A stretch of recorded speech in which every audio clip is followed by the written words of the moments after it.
Hello, welcome to. That was so immature and it made me laugh, and it shouldn't have done. It was so stupid. Whoever did that. You know who it was. Welcome to Knights of Eveningstar with me and Dungeon Master Mark SherlockHulmes. This is one of the D&D shows here on the D&D channel, where a bunch of nobles and advisors are journeying their way through Cormyr and trying their best to manage a little village. I'm joined by my wonderful players. We have Anna Prosser, Mica Burton, Nate Sharp, and Jonathan Indovino, also known as ShadyPenguinn. Thank you for joining me once again, my friends, for our little adventures, our little, Tuesday. Well, for me, it's Tuesday night. I guess for you, it's Tuesday night for you guys, Wednesday morning for me. Oof. I'm very tired for a bit of Dungeons and Dragons, a bit of late night Dungeons and Dragons for those in the UK. And yeah, we're going to play some D&D with things that have been happening. But how is everyone? Let's just do a little check-in. Is everyone well? There was a lot of Pokemon economy talk going on before we went live. Yeah, it's nothing but the finest of conversation happening. It's whack. It's all crashing. The Poke economy. The Poke economy. The Poke economy. Both the Poke economy and the stock economy are doing pretty well right now. Thank you for asking. Okay, good. All right. Well, I'm glad. And we have Puppy. We had Puppy Cam a little bit earlier. I was going to say, this is the only economy that matters to me right now. Puppy economy. This and one. She is a tired baby. She sure is. Mommy kept her cute. so awake all day so she would sleep through Nights of Eveningstar. Aww. Look at this little fire spirit. Amazing. Oh, So little cute. cat. Oh, okay, sorry.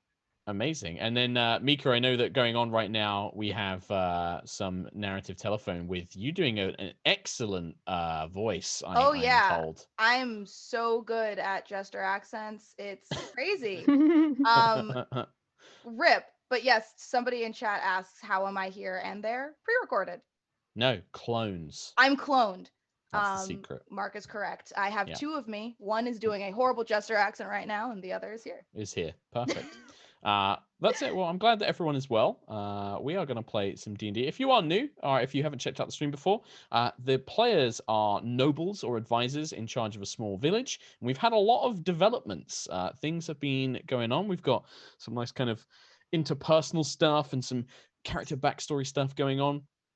And I'm going to give you a little quick recap on what's happened so far, and then we are going to jump into it once we have everybody good to go.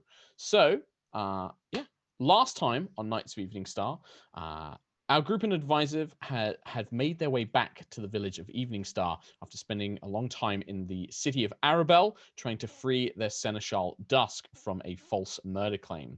Around 8 weeks of time have passed.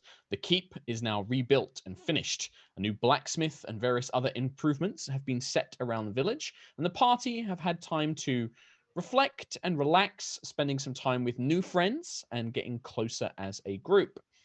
As the keep is finished, Hadley Cooper, an old friend of Marcel's, approaches him and informs him that his troops have tracked down a potential lead on the Scions of the Shattered Light, the mysterious group that has haunted Marcel and holds many answers to his past.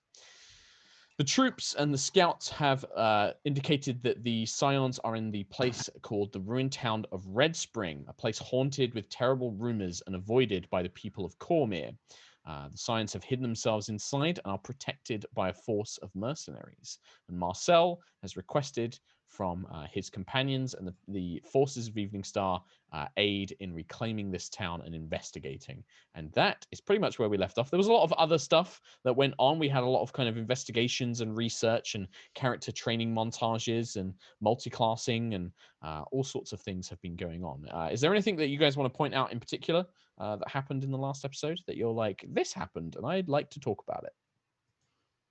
This isn't in the episode so much as I finally updated Agnes's character sheet that is linked in chat. So it is now the official Circle of Wildfire Druid. Perfect. It is accurate now. It is all official and canon and play tested thoroughly. Mm-hmm. We're now up to date. Excellent. I just want it known that I still haven't kissed Willow's song. I'm sorry, not me. Tarkhal hasn't. I mean, you haven't either. Sure. No. Fair. Let's, in a way, that would be a very interesting scenario because I am technically Willow's song. And so... Can't wait. Yeah.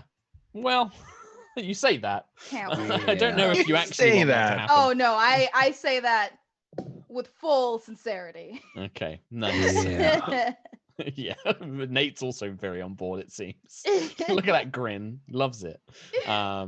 Well, with that then, my friends, if there's nothing else, I hand this over to you. I know that decisions, like there was a kind of general, yes, let's help Marcel, but I don't think any plans had been made or anything like that. I will tell you that Redspring is about 2 days travel. You basically head towards Arabelle, then journey north into the mountains and follow the mountains along until you reach the town. But yeah. Can we get picnic lunches from the Tressum King on our way out? You absolutely can. Yeah, trail Great. rations and things like that. I don't like, for narrative's sake, absolutely you get lovely little picnic lunches. That's all I wanted. Kira High Castle provides them and stuff. I don't care about like tracking trail rations and gold. Like, Neither do I. You'll know. I just wanted to point out the Tressum King because I'm very excited about that new name. And it's a very It's a good good name. Very good name. The Tressum King being the renamed tavern in the town of Eveningstar. Wizards of the Coast. If you produce a Cormier setting in the future, please make it noted that Eveningstar has an inn called the Tressum King. Let's make all this canon. Sure is. Aaron most of all. Aaron's the most canon out of all of this. Yes. Aaron Baker. Yeah, I'm sure that he'll definitely make it in. So yeah, what's the plan here? Like, do you guys have a particular way that you want to travel? Are there any preparations you want to make? Are there any questions you have for me or anything like that? Well, can we travel on horseback? I think that there's definitely a small stable at Eveningstar, but you don't have the facility to have like all of your troops horsed. So it's still going to be slow going because if you are taking the military units with you, they're going to have to travel by foot. But certainly the nobles, you and Agnis and Tarkhal would have their own horses that they can that would be stabled at the keep, ready for your own use. I think it would also make sense that Marcel and Azara have their own horses as well, being a prestigious position that they're in. But I don't imagine anybody else would, because you don't have any other mounted knights or anything like that. Do we have our own like personal horses? Yeah, absolutely you do. Yeah. I'm so sorry to derail, but this is really important. Can we describe what each of our horses is like and what they're named? Anna Prosser, please take it away. Thank you. I don't know what mine looks like. I just like in my head, this is one of the most important fan art references I could possibly think of. I think I know. Yeah, you go first, Mica. Okay. I'm imagining like a jet black mare, like really sleek, built for speed type of horse. Nice. I know technically horses do not have red eyes, but I imagine like a pink reddish hue to Azara's horse's eyes. And just like Azara, looks real mean and tough, but like loves carrots, super softy. Very and soft. I think she would be named I don't want to say Onyx because I know that's kind of stereotypical, but better. Let me cycle back on the name. It's going to be some surrounding. You don't have to give them names. Yeah, but right now, This is black up to horse you. with like red pink eyes. Sure. Okay. Does anybody else have an idea for the description of their horse that they I would absolutely like to do. describe? Okay, I've thought about this every He's day been since we started this Googling. campaign. I reckon Jonathan's been Googling this. Okay, so my horse is a white horse with little, very light gray speckles. Its hair along the back of its neck and head is like a mixed, like whitish gray still, mostly white horse, just little dabs of gray throughout. Has a dark snout with a little white patch on the front.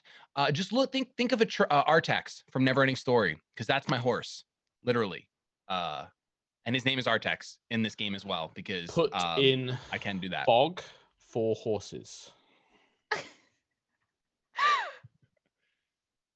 ahead. Okay. Mine is perhaps unsurprisingly like a fiery red chestnut mare. And her mane, like a chestnut horse could have like a lighter or darker mane. Hers is just like the same color, but even more fiery red. So just like very much basically the color of Niski. That's what the horse's color is. And now I'm called Niski. I was going to name it something else, but now I kind of want to name the horse Niski. There you Sure, go. it's your horse. Do what you want. I would like everybody just put in your equipment or somewhere on your character sheet. Do note that you do have a horse. It is a riding horse. It's not a war horse. It's a riding horse. My horse's name is Legolas. Sure. That's great. Sure. Can I ask chat for help, because I was actually going to I had a great name. Dang it, I lost it. Hold on. Horse. I'm sorry. Drafting Well, riding think horse. about Oh, now I got it. Okay, so Yeah. I Okay. found out that there's a Celtic goddess, Brigid or Bridget, which was the goddess of poetry and fire. So I feel like that's a really cool name for a horse. So should I name Imagine it Celtic, Niski it's after probably my Brigid. Pomeranian, or Yeah. Brigid, or Bridget, or however we decide to Well, say Bridget's it. Chat, which one? probably like derived from Brigid. Yeah. It's probably like a Bridget. name derived from it, so Brigid. Bridget We would works. say Brigid then. Yeah. Sure. Okay. Well, you have a think on that. Nate, go ahead. Describe Marcel's horse. Marcel would probably be riding an Arabian horse, which are typically, I'm sure it's not literally Arabian, but something like that. They're kind of not great tempered. It would be a Very brown nice. horse with a black mane named Rat. Rat. Rat. Okay. Yeah, sure. And it sounds like, I mean, it sounds to me that that's like a horse that Marcel probably brought with him before he became the minister as well. Like that sounds like a horse he's probably had for a Yeah, little while. if that doesn't interfere with anything. No, of course not. Yeah, you guys started at like level 8, so it makes sense that you have like basics like the horses and stuff like that. Same with like Azara's horse probably was one that she had when she was in Marsemba. So Also, yes, Um, chat. I was thinking of the Shadow Mare from Skyrim. Thank you very much. Chat helped me And it- choose Brigid. My horse is Brigid. Brigid. Mhm. Brigid. Okay. we got perfect. Legolas, we got Brigid, we got Rat, and we got, what was it, Shady? Artax. Artax. Artax. He's just gonna go straight up with Artax. It's just Man. 2 X's at the end instead because I do 2 N's. So you know. Oh. Apostrophe. Yeah. Perfect. Underscore, excellent. underscore, XX, underscore, underscore. Sephiroth. Amazing. So with these horses, yeah, you have horses ready for travel. You have all the rations and things like that. I believe, and again, feel free to change this. This is me just trying to remember what happened last time. You had made, you were planning to leave your unit of archers here in Eveningstar, and then take Alyssa's unit and Hadley Cooper as your 2 military units with you, because you know that there is quite a large mercenary force. And the way that like large unit forces work, and we kind of had this a little bit when we started the campaign. You guys obviously are very powerful individual fighters. Against, say, 50 to 100 troops, you are less effective as individuals. So you have your own units to fight other military units. That you can still have an impact on the battle, but it's not the same as like a D&D combat where you're one-on-one fighting. So, you know, you guys would be very quickly overwhelmed. Even such mighty warriors and wizards such as yourselves, 100 arrows or 100 spears at you is not something that you can really survive. So, Quick question before we Yes. leave. Is it possible to create a few sending scrolls to leave with people, interesting. just in cases, and like also take So- one with us? So like one with us, and then like maybe one with like a military force, and then one with Sarah Lee. Yes. So with that, that's excellent. You can absolutely do that. We've had some time to do it. I just want to quickly look up crafting Just in case. scrolls. There's emergencies at either point. Yeah, and you can cast sending. Yeah, this is a spell Azara knows. Do I know sending? I don't know. I don't know sending. I don't think I'm a high enough level. So if you for don't sending. have the spell, that means you can't craft them, but you can probably order them. You can probably Okay. try and buy them. Or Sarah Lee might. I'd say probably Sarah Lee can make them, but they're more expensive for Sarah Lee because she's not a spellcaster. Right. So making a scroll, and sending is a 3rd level spell. Okay, so they will cost about 500 gold per sending scroll. They are expensive. Scrolls are expensive. Wait. Using let's Xanathar's guide. Jesus. I can learn scrying. Is that going to help with what we're No, doing? you can't. So communicate scrying with is good to scrying. look on something. So, and you need an Okay. object like a crystal ball or something like that to cast scrying as well. So you carry like I think it's you have to have 1,000 GP object, like 1,000 gold object that you use to scry with. It doesn't consume it, but it's like a crystal ball or a magic mirror or So something that's like like that a that you carry quest with I you. need to do to Yeah, get or you a can just scrying buy object. one, or you can just buy one. You could just be like, I'm gonna have a special mirror made that costs 1,000 gold, and then that you can use for scrying. So We don't have can 1,000 gold to spend right now. Can you prepare sending? Let me see. Don't believe so. I don't think it's a druid don't spell. think I think so it's either. a cleric spell. It is, Yeah. and I am a level 1 cleric. Mm. Ooh. Need I to get that level up. have one sending scroll from You do. what's his name? You do. So sending does allow a reply. So when you It cast does? it, they can send a 25-word reply. Yes. But once the scroll is consumed, it is consumed. It's consumed. Mm. Ooh. Well, I'm gonna consult the party. Do you think I should leave the one sending scroll I have with like Sarah Lee, or do you think we should take it with us in case we need backup? I can learn Animal Messenger. Oh.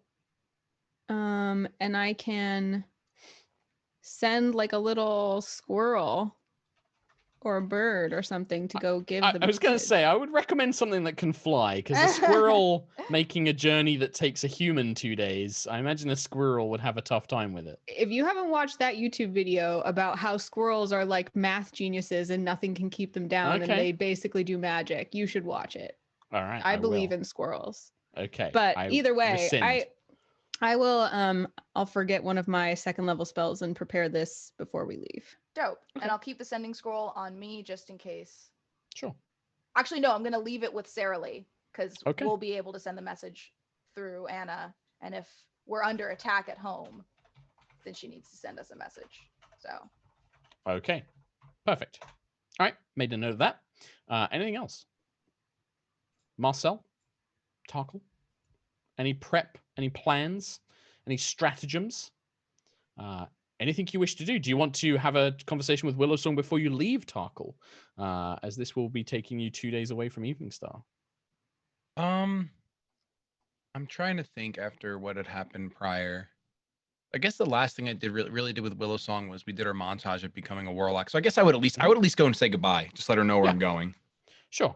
Yeah, you find out, and I think that you probably find her packing up some of her own things into a small bag when you arrive, because she would have heard about like you guys making this, heading off on your own and stuff like that. And yeah, you kind of enter, and she's packing away some of her clothes and just kind of preparing to make her sort of journey herself. She turns around, and it's just like, oh, I'm so glad that I saw you before you left, Tarkhal.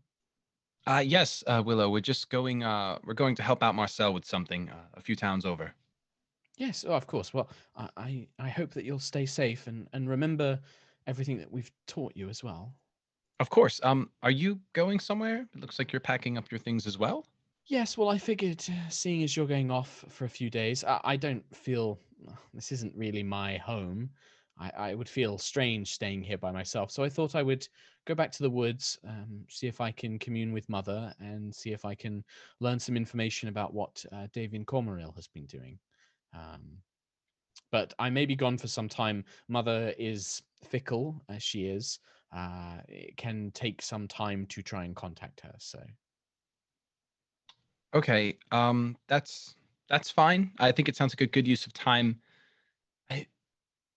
I wasn't going to ask or say anything, but what is it? She kind of looks at you with like her big green eyes and dark hair flowing around. you know what? It can wait till after all of this is done. Honestly, we'll when you come back, no matter what time it is, we'll talk. Or maybe I'll reach out to your mother once we're done with this quest for Marcel. Of course, I shouldn't be gone too long. And she kind of, she does move up to you and kind of gently sort of hugs you, like a goodbye kind of hug. But she kind of lingers there for a little bit longer than perhaps a friend might. And then when she kind of pulls away, she looks up into your eyes. I don't know what will happen. I don't know what exactly Marcel is looking for, but be wary. I fear that he is involved with dangerous things. From what you told me and what I heard about happened at the inn, just be careful. But if you do find if you find any powerful magic, Mother and I would be happy to help, and you should be wary of that. Such things can be useful. I'll be on my toes for anything I'm sure like you that will. for sure. I'm sure you will. And she just kind of like waves goodbye, and she'll start making her way out. Probably like doing that thing of as she gets like out into the keep's courtyard and is walking away, you're kind of, I don't know if Tarkhal would be thinking like, is she going to turn around? But she does kind of stop, turns around and takes like one last glance, and then smiles and waves and heads off basically. But yeah. All right. All right. Anything from anyone else? Okay. In that case, Elissa, your half-orc blade captain, in her full resplendent purple dragon armor, carrying her greatsword, leads a column of moderately armored soldiers. They're no longer the kind of basic infantry squires that they once wore. They now wear sort of chainmail and shields with spears and swords at their side. They look more like a proper military unit than when you first came to Eveningstar. She begins leading them in a column, marching towards your destination, as does Hadley Cooper. Hadley Cooper, this much older human male, looks very worn and tired, completely decked out in this full suit of plate mail armor that's intricately engraved with magical runes that seem to glow and pulse. Often is caught kind of murmuring to himself or whispering to himself as he leads a kind of gaggle, a ramshackle group of, they don't really look like a military unit, but they look like hardened kind of mercenaries, all armed with all sorts of different weapons and armor and, all sorts of different builds and types. But they seem to follow Hadley quite loyally as they too begin setting out on foot. And then the four of you on your horseback begin making up the rear. I forgot to say, I'm assuming the Tressum regiment is staying behind. So it's up to you. You can take them with you. no, they are a smaller unit. I want them to keep an eye on Eveningstar and just kind of be on patrol, and then tell them that if they need us, they should send a messenger to tell us what's going on. Yeah, you can use speak with animals, so it's really not a problem. The unit's going to follow your commands. So that leaves a unit of archers and a unit of Tressum behind an Eveningstar to basically watch over it. And yeah, you guys begin making your way out. As a bit of flavor text, I would hope that the armies, kind of like an Assassin's Creed, Black Flag, and like Valhalla, they kind of like sing while we're on a journey. Like they have rousing army songs. Oh yeah, there's definitely, rousing. I think the Purple Dragon Knights probably have like kind of like rousing Cormyrean anthems and things like that they sing. And there's also games that they play, like word games. So like a soldier at the front of the column might say like a place, and then somebody behind them has to do a place beginning with the same name, or they kind of play like word games as they're traveling and stuff. Games? Yeah, well, oh my gosh, passing pass the time. pulse in the circle. Yeah, it's like, they need something to pass the time, because otherwise they're just marching in heavy armor and are getting tired. So anything that kind of makes the journey more palpable is good. There is also in the Elissa's unit, there is like a musician, there's like a drummer, and then there's like somebody on like a basic horn as well. And they'll often accompany with music.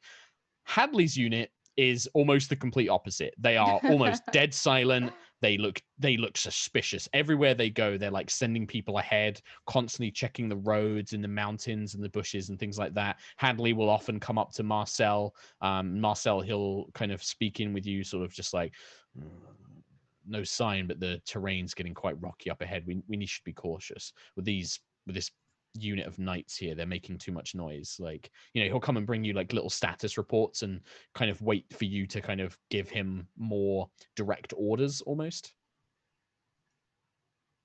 Yeah, I'm gonna at that last thing you said, I like turn around to like the singing group. Like, yeah, everyone quiet, please. You kind of you speak, and like there is this kind of hush that falls over. Elissa looks over towards you, looks at the way you're kind of like speaking with Hadley and your kind of more serious looking demeanor, and she'll turn back and be like, let's keep it down then, as per the minister's request. We don't know what might be around here. Besides, we can always, once we make camp, you can all enjoy a bit of rest. And the knights kind of like murmur amongst themselves. A few of them do shoot dirty looks towards Marcel, like, who's this guy to tell us what to do?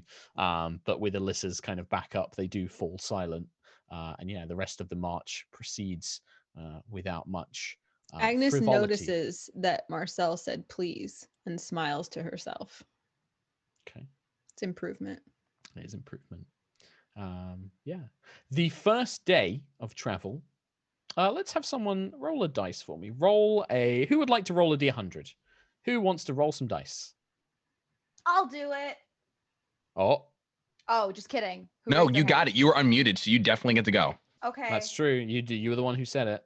That is the case. D100. Do you want both of them? Yeah, so roll it as like 100. So you'll have the D100 That and the is D10. 38. 38. Okay. The first day of travel passes by without much incident. You make your way through the mountains. It is a kind of warming, it's beginning to get to summer. It is summer. It's the early days of summer now. So the weather is pleasant. The day is quite long.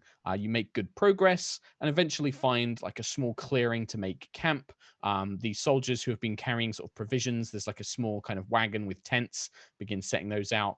Because moving like a couple of these military units is a sizable effort. This isn't like a small kind of traveling band. This is like, dozens of tents with soldiers kind of like sharing it together and stuff like that.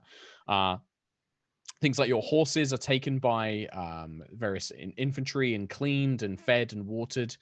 Tents are set up for the 4 of you as well. Each of you have your own tent that is set up for you. And yeah, the night quickly descends. Is there anything you guys want to discuss throughout the evening, or any preparations or things you would like to do?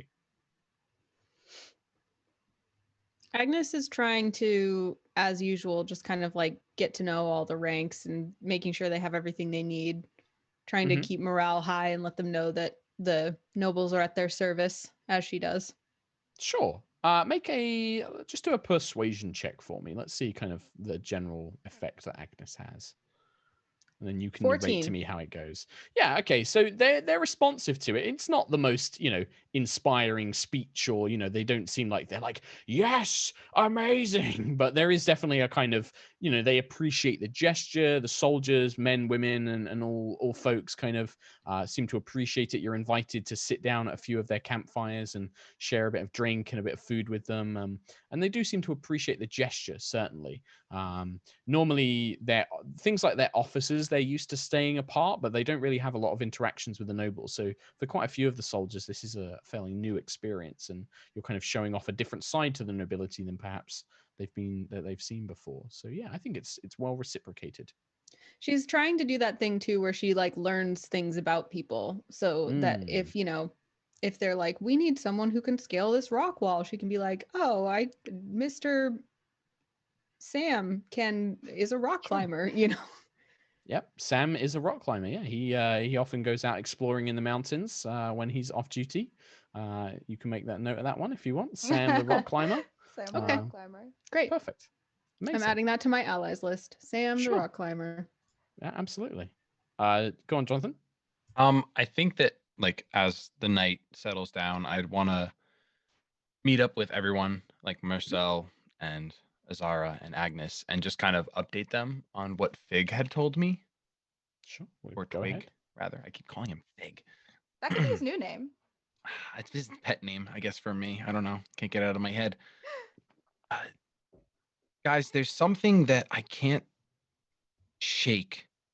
We had sent, obviously, King One Eye and Twig off on a recon mission to find out more about the Emerald Witch, and out of all of the researching that he did and all the people he asked, all the Fae that he saw, there was no one who recognized her description as a Fae, not of any court, nor summer nor winter. Was there the possibility that she's rogue and doing nefarious or non-nefarious deeds on her own? Usually Fae don't stray far from their court, so that's slightly concerning. I think Twig may have mentioned that she could be rogue, and that's why she's unaccounted for among the courts, but I just didn't want to sit with this and not share it with you guys. I have no idea the implication. I almost approached Willow's song on it before I left, but it just didn't feel like the right time to talk to her before talking to you guys.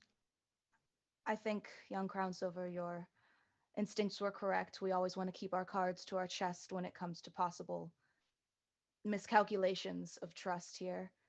As we know, we have possibly an ally who can go and help us infiltrate the Feywild and talk to the Summer Court and see if we can come to some kind of agreement, although my research on the Summer Court tells me that this will most likely end in bloodshed. But with Agnes's mentor, we can at least get our own boots on the ground and talk to the Fey within the Feywild and find out more about these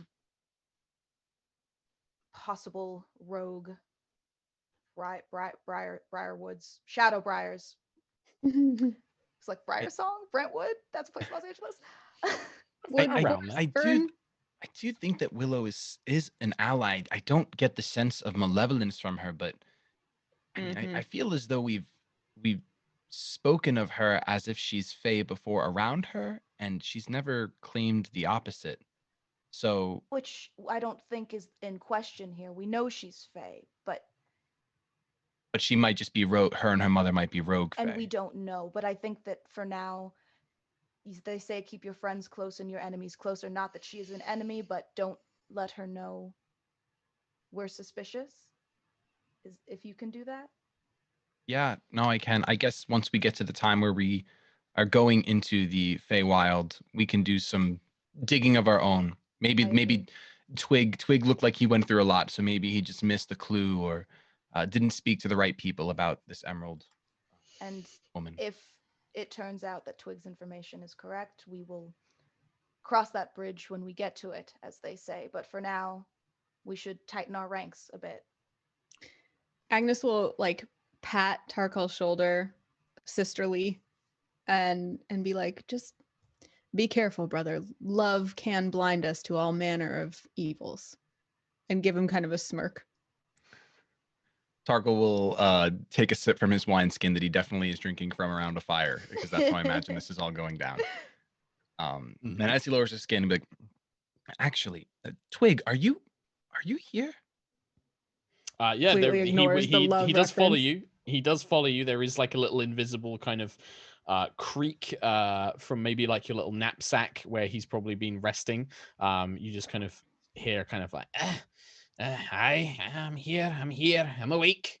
Well, if you heard all of that, Twig, is there anything I'm missing that you told me? It's been a wild couple days. You kind of see like a little worn, a little bit more gray than when you first saw him sprite, with little acorn armor and leaves for like tunics and clothes. Kind of pull himself out of the leather knapsack as he kind of gently floats and flies down to sit on the ground. He kind of looks up. I think that's everything. The king and I traveled around. We asked at the courts, asking for a fey that matched the description that Master Tarkhal gave us, but none of it matched. The Spring Court, in particular, they were the ones that we were mainly led to. The colors of green and yellow and things like that have an association with spring. But none of it really seemed to recognize in anybody's name. But at the same time, nobody was afraid of it. It wasn't like it was we spoke the name and people were shuddering in fear or anything like that. They just said that they didn't know anyone. They didn't know an archfey by that name. Mark, above game real quick, I remember that early on someone told me that the trees were scared. Wasn't that Twig that told me that when he came? I think Twig mentioned it, and also your father mentioned something in a letter about how the woods had been very strange recently as well. Okay. I just want to make a verbal note since my mental note failed me. Okay. Yeah. Tarkhal, if you don't mind me saying as well, no one hearing of Shadowbriar is suspicious, as I found that skull with Fey writing describing Shadowbriar, and there have been texts describing a Shadowbriar. It makes almost no sense that they seem to have disappeared from anybody's knowledge. It's possible, good wizard. It's possible that this skull you found and these writings, it's not uncommon for mortals like yourselves to create cults and followings for the Archfey, especially powerful ones, even those outside of the courts. The Fae have the ability to confer magic to others in exchange for services, things like that. They, humans that bring them gifts in the form of treasure or people or children or rare magics and things like that are rewarded by the Archfey quite often. And so there have been a few cults and the like that have grown up around certain Archfey. Maybe that this skull you found is part of something from that. Well, at the sound of a cult, I am even less thrilled that we know even less about this Shadowbriar. Maybe once we return home, if you wouldn't mind taking a look at this twig, I'd be happy to share my findings with you. Aye. I'm here to protect Master Tarkhal. If you think that this skull is related to it, then I can take a look. Wonderful. Well, Tarkhal, know that we're here for you, and if it turns out this turns into a fight, we have your back. Well, thank you. But I didn't mean to. The final blow, if that's any consolation. My Tarkhal, like at that thought, kind of like trails off, like can't even think about actually fighting against Willow Song's mom. Mm-hmm. I didn't mean for this to become about me. Honestly, I just didn't want to keep any more secrets. Marcel, how are you feeling? We're doing the thing. We are. We have one more day's travel. Yes. Marcel's super like unresponsive, like not even grunts or oomph. Just in his own world. Tarkhal awkwardly looks down at his wineskin and takes a very long glug, and then just stares into the fire. You boys are talkative. Azara, I noticed that you and Alyssa have been hanging out a lot. Azara kind of like blue screens at that and just like sips her tea. Were you discussing some sort of military strategy or? Sometimes the magic and the not physical, and she just continues to sip her tea. You all are quite full of verbosity tonight. There is something strange going on. I'm going to get back to sleep. And Twig kind of pulls himself back up into Tarkhal's satchel, and you hear like a little sort of like twinkling of dust and magic as he vanishes from sight. I think this whole time I've mostly been talking to the sword, and that's what I've been kind of wrapped up in. Sure. What do you want to talk about? Well, probably talking about. Doesn't have to be a conversation. You can just say we've been talking about X. It doesn't have to be a no thing. Sure. He like brings up to him and says, "So we are on our way then." Yes, I don't remember much after what happened. I have a feeling that this can't be the same place that we came from. This has to be somewhere different. I feel that we were traveling for longer, that we weren't near a big city like this. I hope that we can find some answers whatever this place is. Well, I think it's less about where we're going and who we're looking for. That's true. If that thing they made, the one that tried to kill you, do you think that that's why? Do you think that that's what they were trying to make me into? Something like that? It doesn't matter what they wanted to do. It's what they did.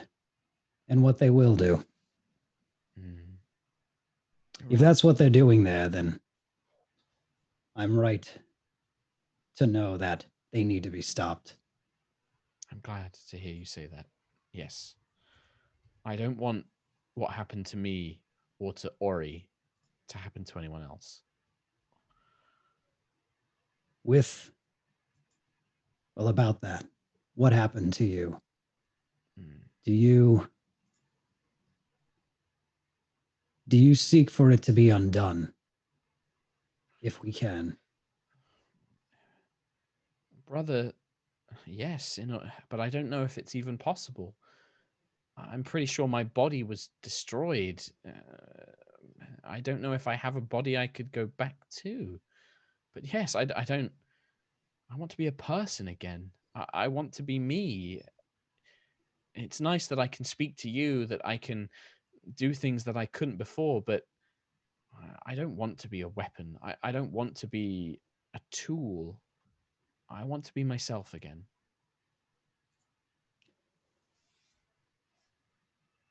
Well, that does answer how we should approach this then. Because as far as I'm concerned, these are the only people that can undo this. If we can find one, if we can capture one of them, maybe get them to reveal their information, maybe if we can find maybe they've written down what they did, or they have spell books or something that we can study, perhaps.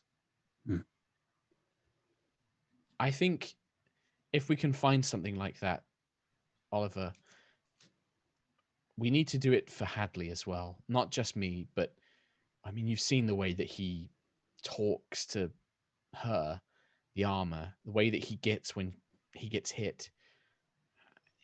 We need to make sure that we can save her too. Of course. What we do for you, we do for everyone. Good. And for what it's worth, you're not just a tool. You're not just a weapon. Humanoid form, any form. You're still my brother. Thank you. I know you'll do whatever you can to make this right, brother. Now we will. You just hear like a pulse. I do think your friends have been trying to talk to you. You should at least acknowledge them. Space back in. People are staring at me. We're all just blinking at him. It's like, sup?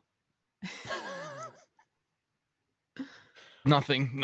And Tarkhal still feels awkward and just keeps drinking his wine. Would you like some tea?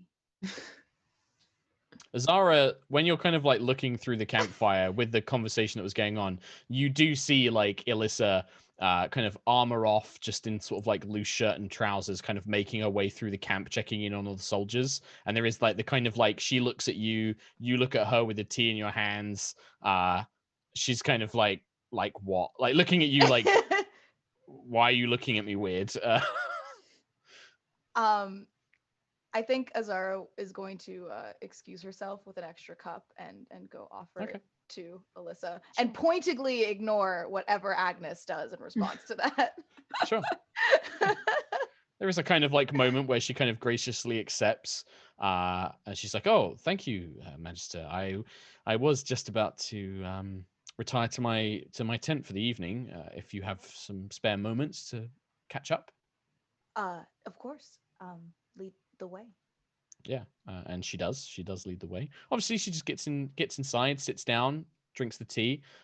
She kind of leans over. She's like, "I'm sorry if I'm wearing that armor and marching all day. I had to get changed.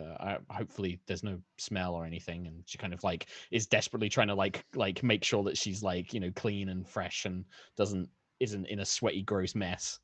Azara will blush a little bit and say, "No, you're great.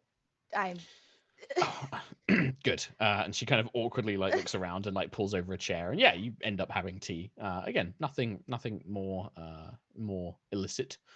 Just a lovely evening of catching up and talking about the events and things.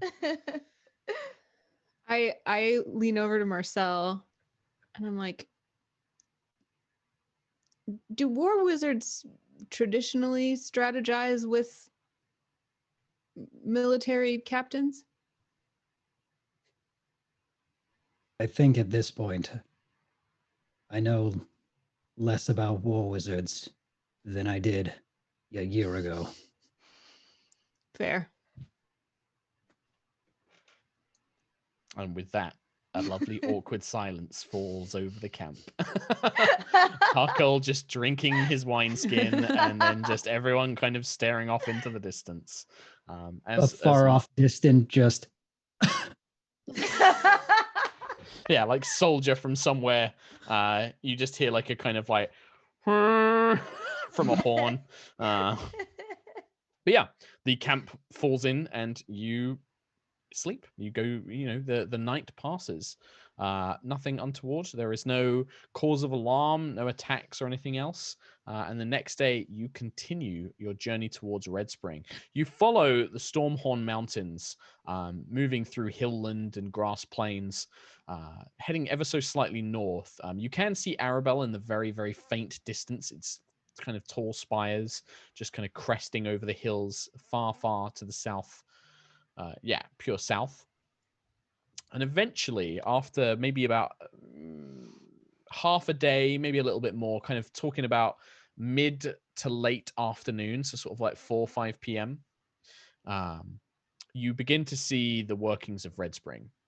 So named because a river that runs from the mountains, whatever kind of like ore or soil is up in the mountains, gives the water a kind of reddish color as it winds its way through the hills and the forests, and passes by a town. The village really would have once been quite picturesque. There is a forest nearby, the mountains behind it, and this lovely spring. However, the land has, as you begin to get closer and closer, the grass turns less green, becoming almost gray. You look and see that the waterbed has long since flooded. Water has spilled out and created an almost swamp-like bog that just runs through most of the hills and area. All of this kind of lowlands collecting, creating a fetid, horrible stench of decay and rot. The buildings have all collapsed into disrepair. Their wood is rotten with fungus, but all of it is an unpleasant shade of gray. The wood, the fungus, the ground. And as the company marches, it's almost like the conversation, the kind of hums of the soldiers as they're making their way seem to carry less in the air.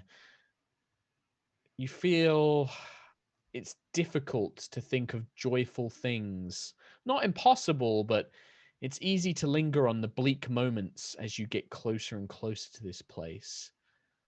Azara being more magically in-tuned, and Marcel, and actually all of you guys at this point, you all have magical senses. Azara, you would know that a very terrible magic was unleashed here long ago during something called the Spell Plague. You would have learnt about it in the history of the Forgotten Realms, when basically the weave of magic was broken, the goddess Mystara was destroyed. This place would have been damaged in some sort of magical attack or eruption. You're not quite sure what, but yeah, something terrible has happened here. Agnis, it's more of a feeling, a connection with the land. This place has long been abandoned by the spirits of life, the spirits of the earth itself. The bog is really just a kind of fetid, bubbling ooze of anguish. This place, no animals live here. No animals would come near this place. This is a dead zone, really. Marcel, the sword, definitely warns you and picks up on this, kind of reminding you, something terrible happened here long ago, but I think that the Scions have been doing something here. I can feel the magic that they used, something like it's nearby. I don't know where exactly, but the Scions have definitely been here. For Tarkhal, it's not a sense of your own, but almost like whispered words from your brooch, the cloak pin that you received as a gift. Just a very faint kind of Willow Song's words that just before you left almost seem to kind of echo in your mind. Not that you record them, but as if they were whispered in your ear. Be careful. Magic is at foot here. The soldiers, eventually Alyssa and Hadley call the companies to a stop. Just shy, you can see the village is still a distance away, but you can begin to see the terrain change. They take refuge in amongst the mountains and the rocks, and Alyssa and Hadley kind of approach the four of you. Alyssa's the first one to speak. Well, my lord, my lady advises, Minister Magister. We've had a few forward scouts. Mr. Cooper and I have been communicating. Whoever is here, there's a mercenary force in that village. They're keeping themselves hidden, but they have archers, ground troops, certainly enough to kind of match us 1-for-1 right now. They hold the terrain, and this bog is going to make approaching them difficult. Certainly we won't be able to approach them by surprise through this thick swamp. We need to discuss how we wish to proceed.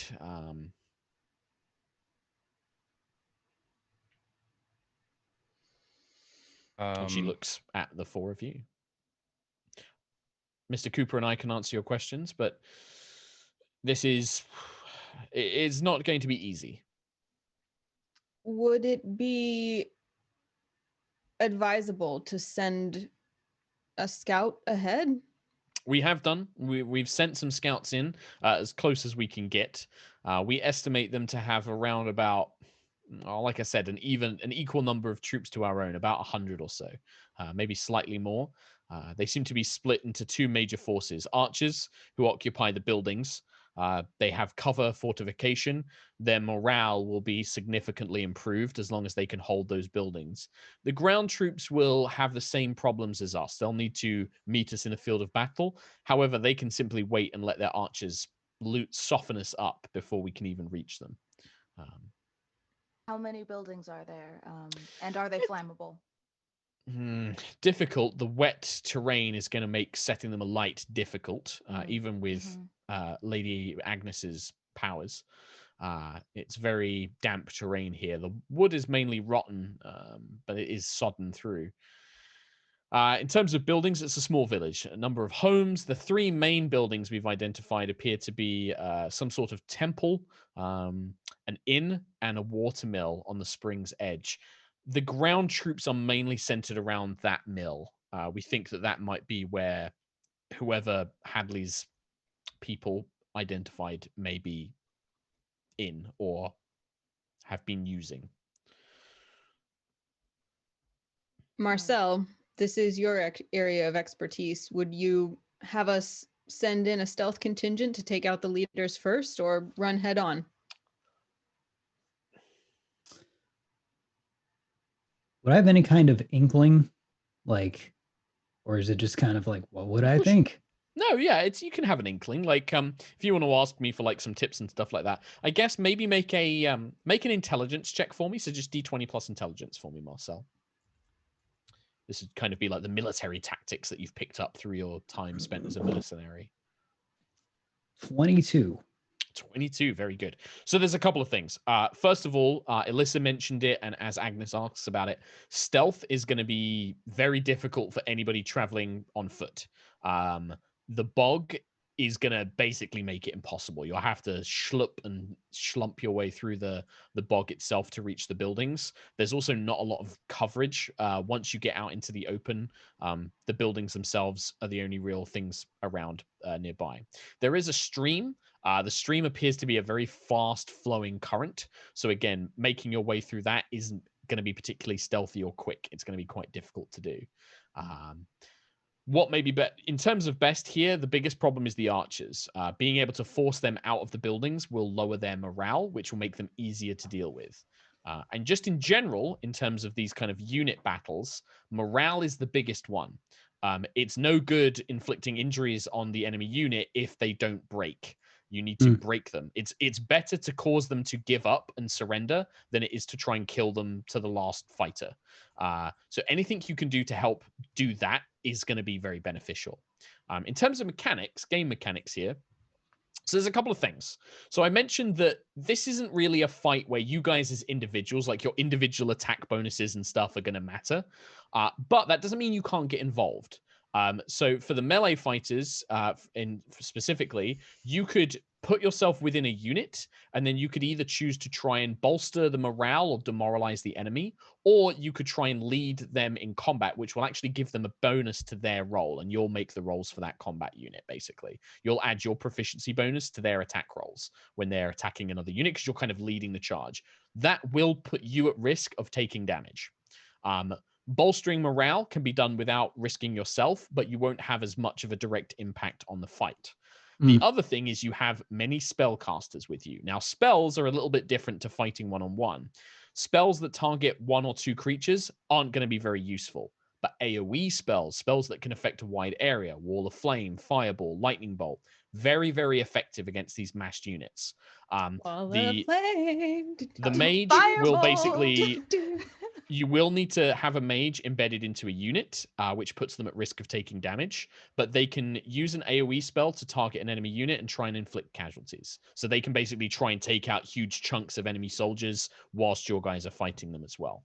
And then it basically comes down to some rolls. I'm not going to bore you with all the stats of each of the unit, but I'll basically tell you, okay, you're going to roll a d20 and you're going to add this, and you're trying to beat this number. And that's it.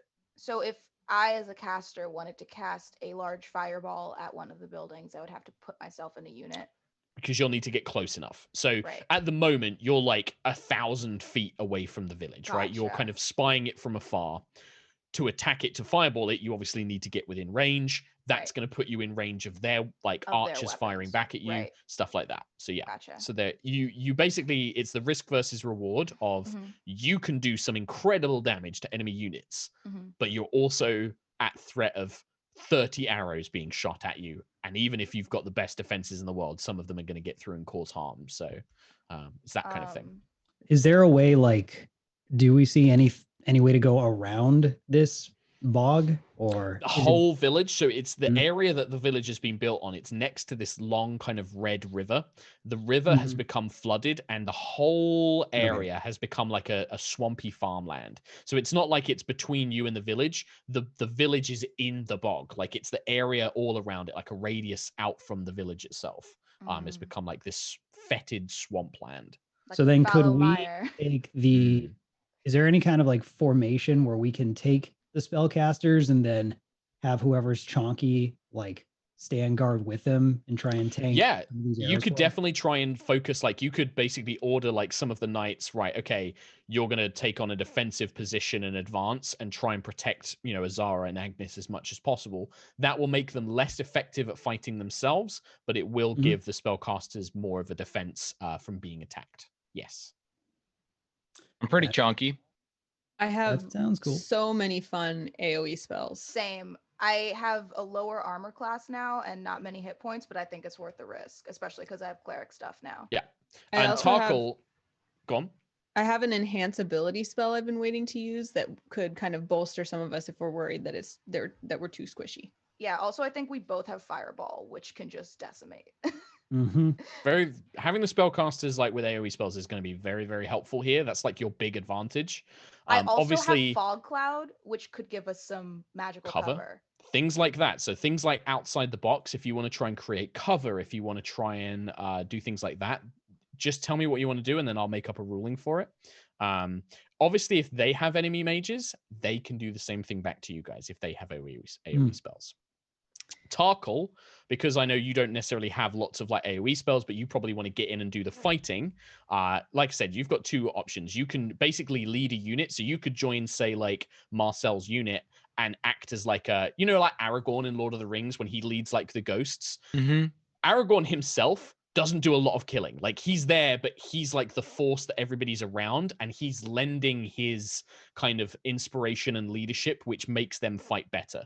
That's the kind of thing we're going for here, right? This is Lord of the Rings, Aragorn leading the charge, and everybody kind of doing better because he's there, right? Yeah, That's spirit the kind bomb of energy. idea. I understand. I will do that. Yeah. Cool. And then the same for Marcel. Now, I know Marcel has a good mix of both, right? Like, Marcel can be like, I'm going to cast a spell, and then next turn I'm going to lead the battle, and then next turn I'm going to cast a spell again, which is perfect for this kind of like formation, basically. Sweet. I'm into it. So I would like from you guys, you have 2 units. I'd like 2 of you to nominate yourselves as the commanders, like who's going to roll the dice for those units. And then we're gonna roll some initiative. I'll nominate myself as a leader. Yeah. Cool. Agnis wants to ride into battle too. Sure. But she respects Marcel's authority on those choices. Yeah. Sure. She also specifically details to Marcel these things: that she can cast plant growth, which is a 100-foot AoE that reaches up with plants and makes everything difficult terrain, like super difficult, so it holds everybody in place. And same with, she also has erupting earth. So both of those are like, if we want to hold a giant group of people in one place for a coordinated attack, she could be the one to start that off. Azara would also like to detail her fog cloud, which is 120-foot range, but it's a 20-foot radius, so it could possibly give us cover so they can't see where we Makes are. it harder. It would definitely make it harder to attack you. Yeah. To attack you us. You gain the benefits of concealment, which is disadvantage on attacks. Fireball, which is a giant 20-foot flame that magically ignites anything flammable. Dope. Okay. Yeet. So, Do you want any details from me, Marcel? Because I feel left out here. I could tell you what I had for breakfast. Or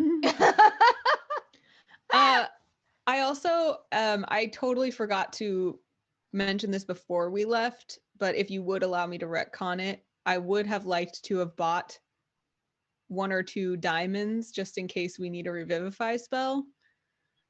Considering you have access to Arabelle, which is a major city, and you had that 8 weeks, yes. How much though? How many diamonds and what cost? It's a diamond worth 300 GP, so I would buy at least 1 no matter what. But then I would ask the rest of the crew. I think you can get 2. I think if you wanted to, you could buy up to 2. But getting like more diamonds than that is, you're gonna, like, a major city, you could definitely get them, but you'd have to like custom order them and be like, oh yeah, we can provide that and stuff. So. It was more a matter of like, I know we have limited gold, so I didn't want to be like, I'm just gonna spend 600 gold. If I'm that sure is the half group of our money. Yeah. So I was gonna say 1. Revivify. Yeah. Sure, 1's fine. This is to bring someone back to life. So is everyone Within cool a with minute. that? If they die, it's within a minute. Mm-hmm. Yeah. Okay. If 2 of us are failing death saving rolls, then there's a problem. Yeah. Sure.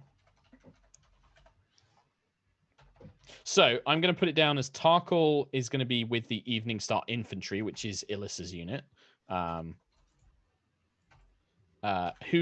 What about Marcel? I'm assuming you're going to be taking charge for Hadley's unit.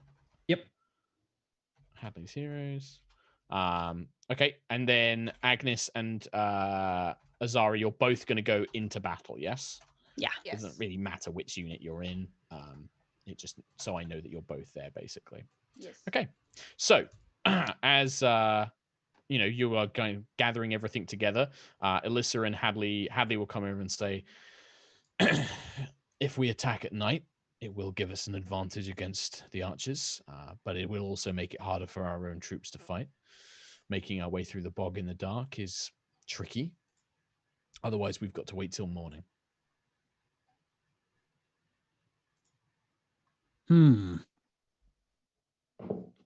don't know what magic the Magister and your ladyship have, if they can provide any additional support, coverage. It's something we should consider. Anything?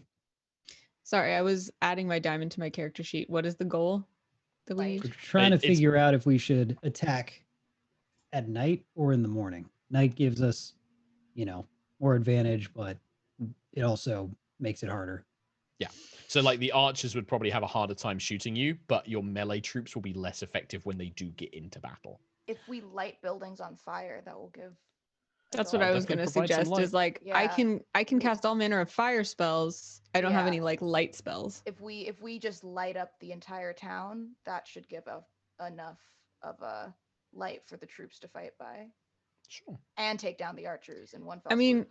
we could start the whole thing off with a wall of fire, and then no one And- can come toward us, and we can fight from behind it, and it'll light everything up. Just keep in mind the other thing to mention is things like Wall of Fire. It will have its effect of like it creates a wall, but these units are so many people, they can go around the sides of it. Like it's not going to create true. like a full wall of fire. It's still going to be effective. It's still going to cause damage and restrict their movements, Mhm. but it's not going to stop them getting to you. Same with Also- like the Right. archers shooting through it and stuff like that. 2 simultaneous fireballs onto buildings to just light them ablaze. You can't fight in a burning building or you're going to burn to death. Is this whole town with the scions? We're ready to set a flame to a town that we don't know if there's innocent people in here? It's great. Yeah, I'm not super keen on like I assume they took this town. So is it like someone else's property? I would rather not burn it down if it is.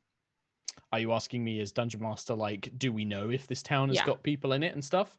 So the scouts, Alyssa and Hadley's scouts report back that they haven't seen any townsfolk. This place also looks like it has not been lived in for a long time. This is like Looks Burn like it an down. abandoned place. it Yeah. looks abandoned, right? Burn It's, it. Burn it. all of the buildings are like wet, sodden wood that has been like in this bog. All the ground is flooded. There's moss and all sorts of just like fetid, wet growth everywhere. They've seen the mercenaries in the town, occupying the buildings, and they have small camps in the town itself as well. That's who they've seen. And these mercenaries, they appear to mainly be a mixture of humans, hobgoblins, and Goliaths. So they look pretty tough. They look quite brutal. They're wearing like all mismatched armor, and they don't look like trained knights, but they do look like they know what they're doing. I admire how you are able to say the word fetid without it sounding dumb and it does in an American accent. Because when you say fetid with an American accent, it's fetid. Fetid. Yeah. Fetid. Fettuccine. Ooh, I Also, love me some amazing fettuccine. vocabulary. I Well, think you're I've so repeated amazing. a few words, but thank you. No, I mean, read a lot it's of just such a fantasy good books. descriptive word. Fetid. It is. It's so good. It creates like a real image in your mind. Yeah, I know exactly what you mean now. Cool. All right. So, my good Okay, friends, let's get it. you tell me what you want to do. We look to Marcel, or at least I do. Yeah, same. It's Likewise. all on Nate today. Well, I think we have a plan, so I think we're gonna do it. We're doing it Is now at it- night, right? Is the At plan night. is the plan to shoot fire until everything's on fire? I believe so. Great. I love it. Great plan. Agnes is uncharacteristically jazzed. Okay. I'm just I don't brushing have up. Fireball, Azara. I have Oh. Scorching Ray though, which will work. They took Fireball smoothly. away from her, sadly. I know, That's isn't that so For the hilarious? bridge rude. incident. Circle of Wildfire Druid doesn't have Fireball. They took it away. I will fireball for the both of us then. I can Scorching Ray. It'll Let's be do fine. it. Yeah. You can also wall So, of fire. The thing I'm Yeah. going to say for you, Agnes, things like Scorching Ray only targets normally like one creature.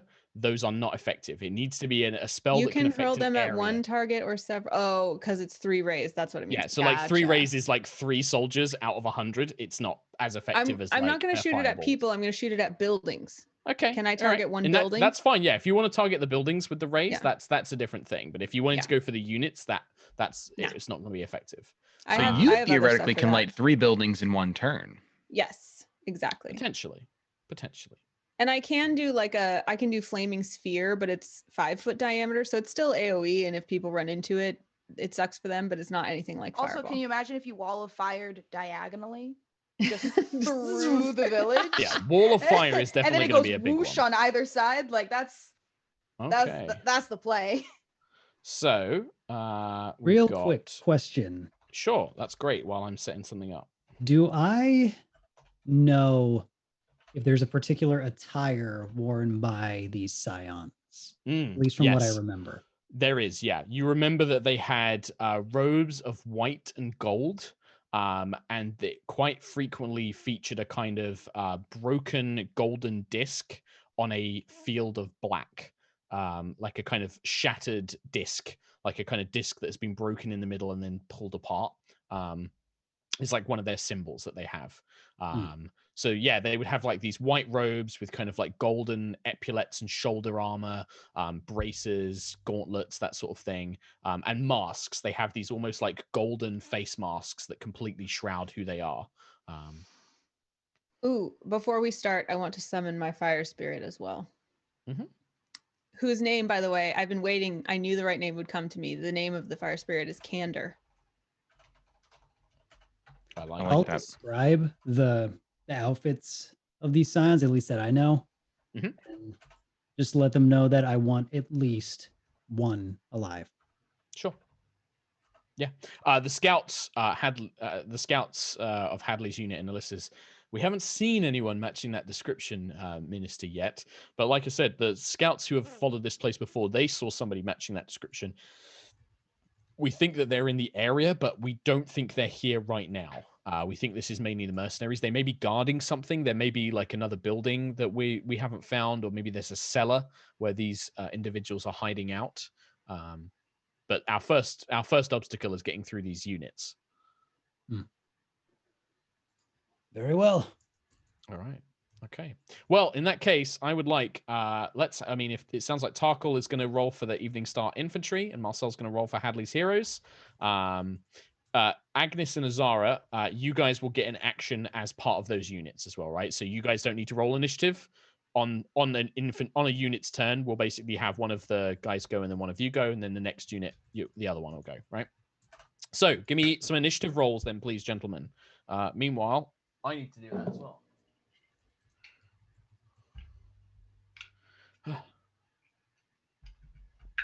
Is everyone's initiative bonus +4 right now? It feels so high.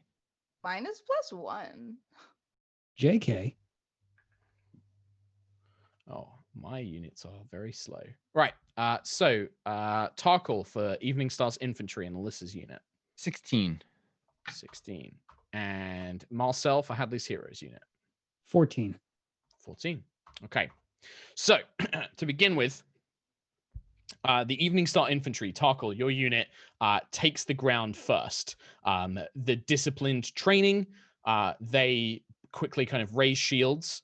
I'm assuming Agnis would be with them, and then Azara will be with Marcel's unit for the time being, as the two of you and the unit begin making your way forwards.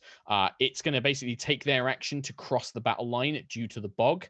So your unit won't be able to attack this turn, but you can attempt to either Tarkhal, your options are to try and demoralize the enemy or bolster morale, and then Agnis, you basically have an action to cast a spell or do the same sort of thing. I would like to bolster morale. Okay, so to do that, that is a persuasion check, please. Okay. Luckily, you're quite good at these. I rolled a 17, so that's 29. Oh Is there? my God.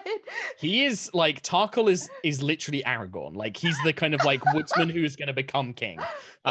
So yeah, you basically kind of like, what does it look like? Because it is kind of charging into battle. This isn't a speech. This is like, a couple of shouts or a brief kind of, or an action that you take that's going to uplift the soldiers around you. I think the action would be me ripping off my hood, because normally I'm hooded when I go into battle, but I would rip it off and I'd throw my kiss of silver into the moonlight, and I'd just scream, "To battle!"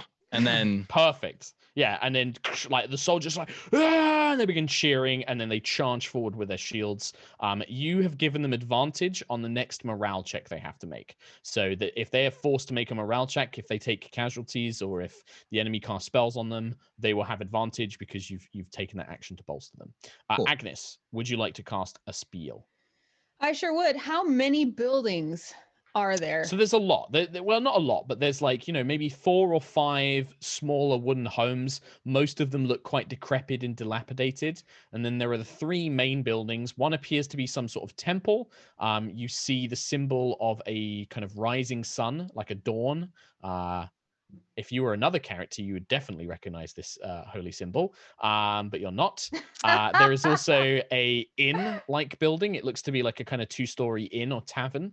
And then there is the watermill on the very bank of the flooded river, which is where a large contingent of these soldiers, the mercenaries, rather, seem to be. Something as if from a past life within Agnes recoils at the idea of shooting fire at this temple of this unknown deity. This But morning lord. she shakes it off, and she will just cast second level Scorching Ray just to start things off, with some restraint, which is 3 bolts, and she's going to shoot 1 each at each of these 3 buildings. Okay. So I would like you to roll just a straight d20. So as the fire hits these buildings, the sodden wood, the kind of wet conditions around them, this wood it's not, I don't want to say it can't set alight, but it's harder for it to burn because it's so sort of wet and sodden from the moisture in the air. But roll a d20 for me. I got a Just 5. a straight up d20. You got a 5? Mm. Okay, so the first ray, as it hits the building, this will be for the first building, it sizzles against it, and you hear the kind of crackling of wood and splinters, but it doesn't quite manage to catch a light fully. The scorching ray itself, not quite enough to kind of cause any explosive force to erupt it into flame. Roll again for the second building. Come on, big money. Yeah. 7. Yeah, I'm going to basically give this like a 50-50 chance of it setting alight. Yeah. So the 7, second building, the temple doesn't quite match. So the watermill and the temple, neither of them set alight, but the inn, roll it for a third time. It was like almost a 20, but then it was an 8.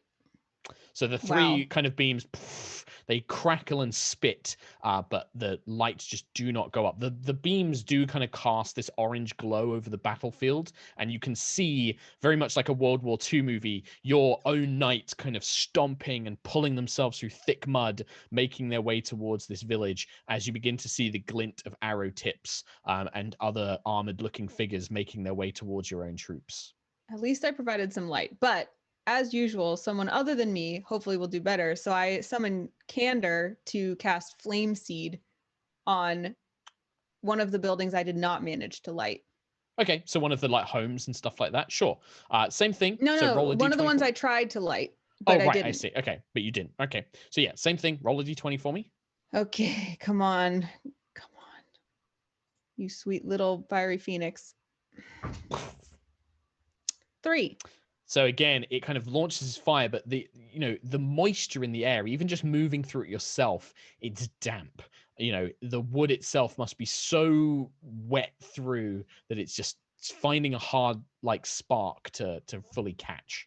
So yeah, the three bits of flame do not manage to take any. Don't you love when efforts. you do nothing on your turn? It's fun, eh?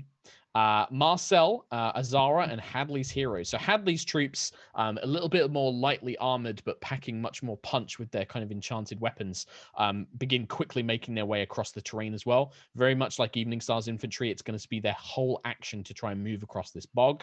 But the two of you both get actions. You can cast a spell, or you can bolster morale, try and demoralize. If you're in battle, you could also try and lead the charge. How would demoralizing go? So that would be an intimidation check. Okay. Yep. Because of the dark conditions, how are you going to intimidate them, Marcel? Like, what is Marcel doing?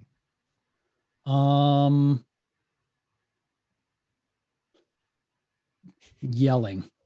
Okay, so just to kind of like, we're going to kind of cut you up, that kind of just like yelling things at them to try and demoralize them. No, he wouldn't yell. It would just be like a broody, angry presence. Sure. Just like okay, that's scowling. fine. Yeah, that's fine too. I'm going to say disadvantage just because it's dark, and so it's obviously harder to see you. But you can still definitely make it. It's like a Captain Levi, like completely nonplussed, just angry eyes, angy. And my other question, Nate, is which of the two units? So they clearly have like a melee unit, and then they have their archer unit. Who do you want to try and demoralize? Archer. Okay, sure. So you said intimidation check with disadvantage, please. Okay.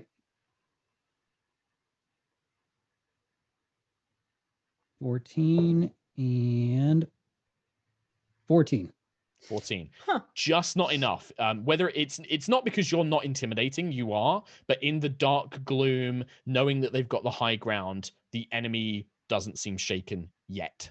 That resolve may waver as they are actually engaged into combat and can see you much more clearly. But yeah, they are not demoralized for the time being. Azara, what would you like to do on your action? You said that when the rays went off, there were arrow glints. Where did I see the most arrow glints coming from? The inn, the temple, not the mill. The mill doesn't seem to have any archers in it. And then all of the little houses and villages, most of the top floors and the bottom floors are clearly, the archers have got like fortifications. So they've kind of like put up like small barricades and barriers to make sure that they've got covered positions to attack from. I'm going to quicken my spells so I can get two little pew-pews off. I know one will be a firebolt, but that's going to go towards a building specifically. But first, I'm going to cast a level 3 fireball at whoever within 20 feet would do the most damage. So you don't need to worry about like the 20 feet. So in in this instance, you tell me the unit. So if you're going for the archers in the buildings, great. Archers in the buildings. So what I'd like you to do to represent that you're not just like hitting a couple of them, you're hitting like a big unit and there's other effects going on. I'd like you to just roll a d20 and then add your spellcasting ability modifier. And this is against the unit's toughness. So this would be your charisma modifier if this is a sorcerer spell. Haha, dope. That is a 19. 19. So the archers, you hear this tiny bead of orange light flies out of Azara's hands and impacts against one of these buildings, probably the inn, and this huge fireball explodes outwards. You hear the cry of archers and everything else. That penetrates their defenses. So what it does is it deals damage to them, like damage, equal to half the level of the spell. So what level spell was it? 3rd level fireball. Yeah. So this would be 2. We'll round up. So their casualty die, which represents like how many of them there are, goes down by 2. And that means that they're basically falling lower in number. So you see several of them kind of like burst apart and they begin shouting orders to kind of regroup and like, they've got mages. We need to track them down, find out who cast that spell, focus fire. And they're kind of calling out orders, but you can see charred bodies kind of collapsed everywhere else, having heavily injured the archer unit. I'd also like you to roll a d20 to see if the building's set aflame. 17. 17. So the inn begins to crackle and spit as a fire has been lit. It will have to build up over time, but the sodden wood has definitely taken to the flame and is beginning to crackle and burn. Can I cast that firebolt since I quickened my spell? So you quickened that? Yeah, if you've marked off the sorcery points, you can firebolt at one of the buildings. Dope. I want to go for the, you said there was a church and a temple and then houses where the rest of the archers were. Probably the temple since it's one firebolt. Sure. Okay. So it's just a d20. 15? 15. So again, the kind of fireball impacts, maybe catching like the kind of like a straw thatch roof rather than the thick wooden timbers, and it begins to smoke and smolder, catching a flame. Again, will take some time to build up in heat, but it does manage to start burning. Cool. Great stuff. That is my turn. This is me using rules that I've borrowed from, like I've taken from my friend Matt Colville's book, and then I've added my own stuff. So I am being a little bit like double checking stuff. Okay. So the next 2 things that happen is the archers are going to take aim and fire at your units. And then the melee troops are going to engage your own as well. So the archers will take fire at probably the unit that Azara is part of, which is Hadley's unit. And they do this by making an attack roll versus Hadley's unit, which I need to bring up. I'm sorry, guys. This is a lot of stuff going on. So their defense is 12. So the archers, Hadley's unit manages to kind of take, they manage to duck and cover, raise shields, you kind of leap out of the way as arrows thud. Marcel and Azara, you manage to avoid them as well as this attack kind of focuses down. Not taking any damage this turn as the archers kind of all bed around you, seemingly not making any major impact on that. They are still remaining in most of their buildings as they still mostly have them under control without too much flames. The melee unit, then you hear this kind of battle cry. You hear this kind of like, oh, come on, earn your gold. And then this just surge of these muscular Goliaths and hobgoblins and worn humans covered in armor and blades just come charging out of the darkness in towards your own units. And they're going to engage the infantry unit with Tarkhal and Agnis in it. So these guys are trying to beat defense 12. And they do. The clash is quite monumental. The blades, the sound of armor ringing around you. Agnis and Tarkhal, you are caught in the middle of it as just bodies seem to just fill in around you. You're having to defend yourselves. Like Tarkhal, you're kind of parrying blows, leaping to the side. Agnis, you've got your flame spirit next to you. You're kind of warding them off with magic as these blows kind of encircle. But they do press you for the advantage. So they do the attack, power check against toughness.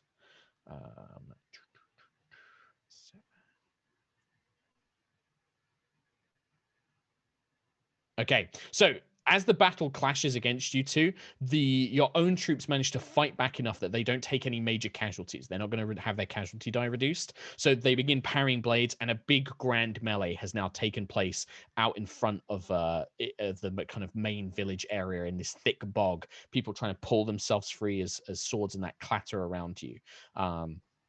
You guys are going to take a little bit of damage, just those of you who are inside.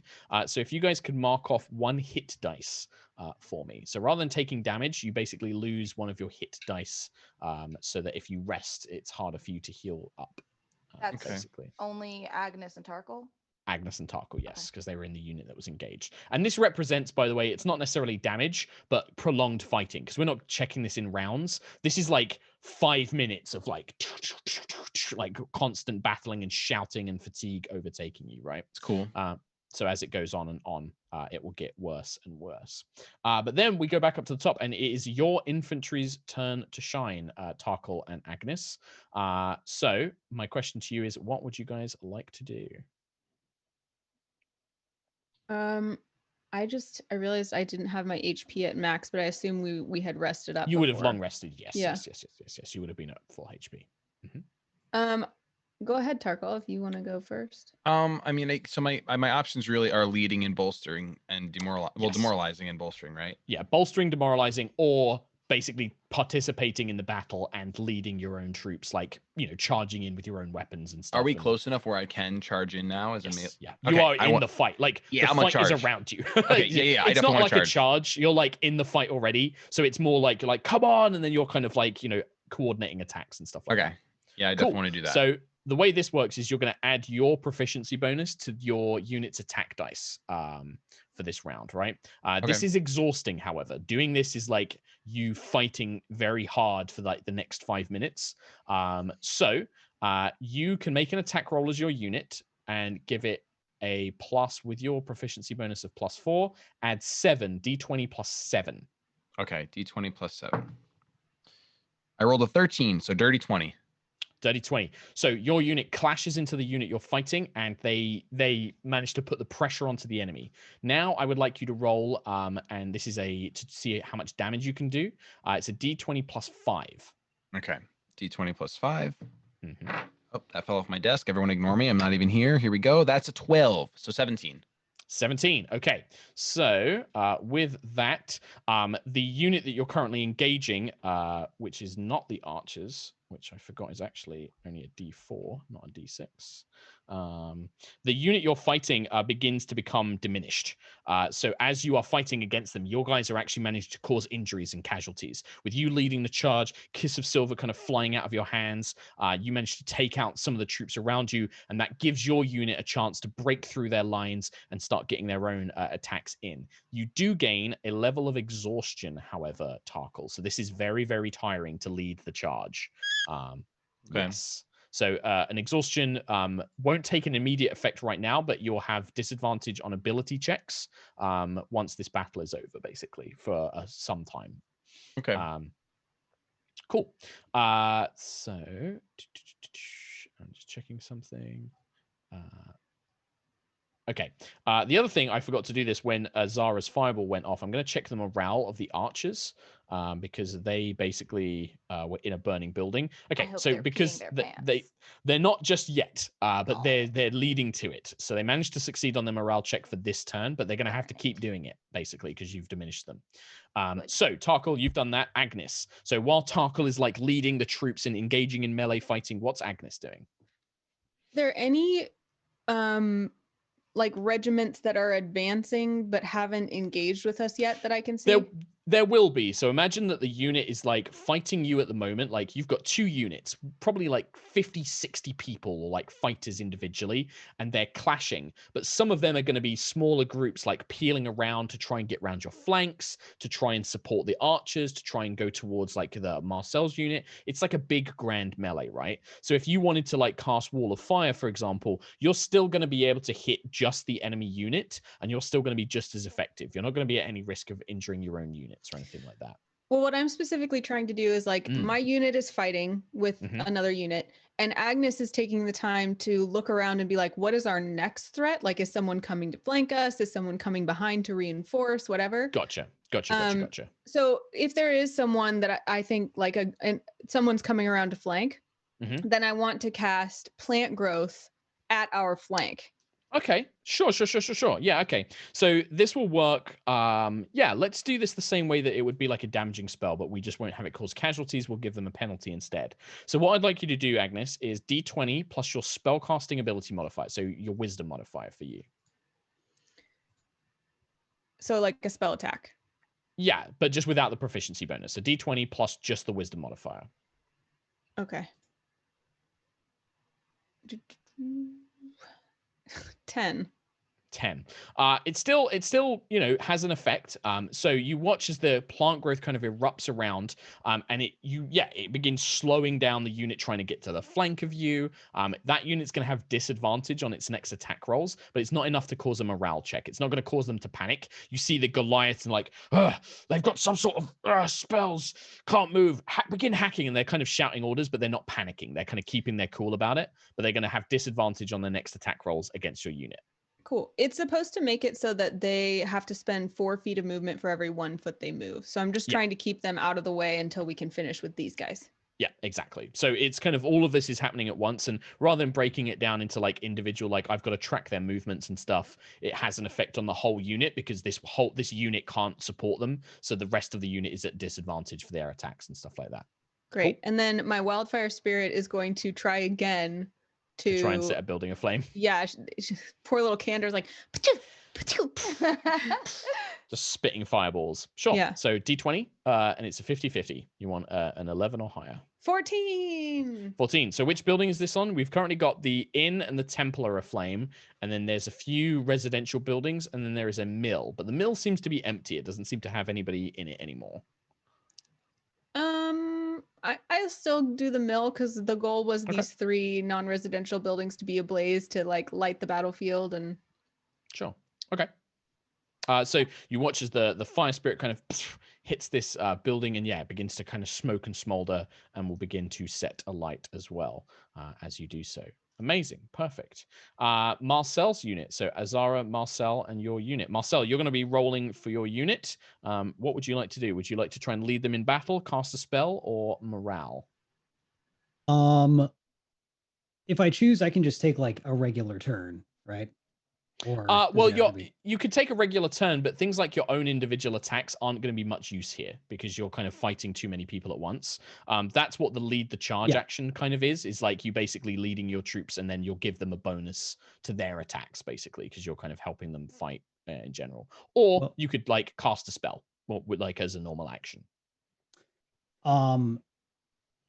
Okay, so let's see, because I had a combo of bonus action stuff I wanted to try to do, but I had a couple questions about it. Yeah, I think you could still use action surge. So like you could like cast a spell, action surge, lead the charge if you wanted to. But yeah, you tell me what you want to do. So do I see the archers? Yeah, they are. So currently there's like a big kind of infantry unit that's blocking access to the buildings where the archer's in. Most of the buildings are on fire, and there are archers in those buildings shooting down. Some of them have begun to come outside and are forming up behind their own troops. But they're not using like them as- on roofs. They're No. like behind windows. Yeah, in windows and things like that. Yeah. Okay. That changes things. Then is there anywhere I see like a group of like just enemy, or is it all like mixed up? No, absolutely. Yeah, you can target like a small, like, you know, I guess like none of you have been on a battlefield before. So it's kind of like there are like these group melees. So like there's like 50, 60 people having a fight, but they'll break off into like, there's a unit of 20 that have formed a shield wall and they're clashing with another unit. But then there's a group of 5 who are trying to get round onto their side and disrupt their lines. And there's all these kind of orders being shouted and things like that. It's quite chaotic. So you can definitely just target a group of enemies.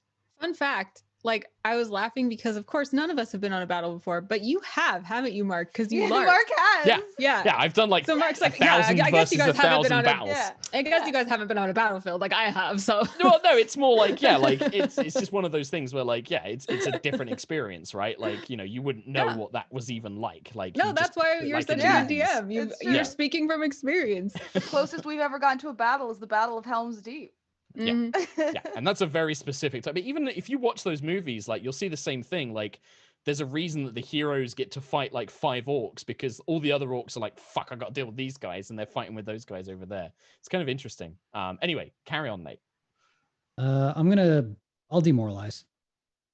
Yeah, okay, sure. So intimidation check, but no disadvantage this time. This is just you straight up, everybody can see you kind of thing. Nope. No? What was the total, just in case? 7. That is a no, I'm afraid.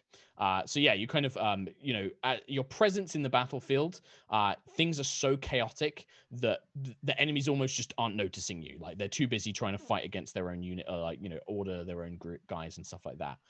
Not quite having a full effect. You could action search and do something else if you like as well. Would I get a bonus action? Yeah, well, technically, it depends on what you want to do as the bonus action. For my bonus action, I want to Misty Step into the middle of like whatever group of baddies that aren't too tangled up with friendlies. Sure. I mean, for the purposes of like rule of cool, don't spend the spell slot. We'll just say you Misty Step, because it's really just a flavor description, right, to what you're doing. You're still going to be, all the rules are still going to be the same. You're just kind of engaging a different group of enemies. Well, I was going to Misty Step into the middle of a bunch of them, and then action surge Thunderwave. Yeah, so the Thunderwave works like, it works exactly the same. So don't worry about spending the Misty Step. Spend the spell slot for Thunderwave. And then the way it works is just roll a d20 plus your spellcasting ability modifier. So intelligence, I think, for Eldritch Knight. And you're trying to beat their toughness, basically, their unit toughness. 19. 19 is enough, yes. And what level is the spell? Is this a level 1? Second, okay. So it's they take half the level of the spell, but which will be 1 rather than a half.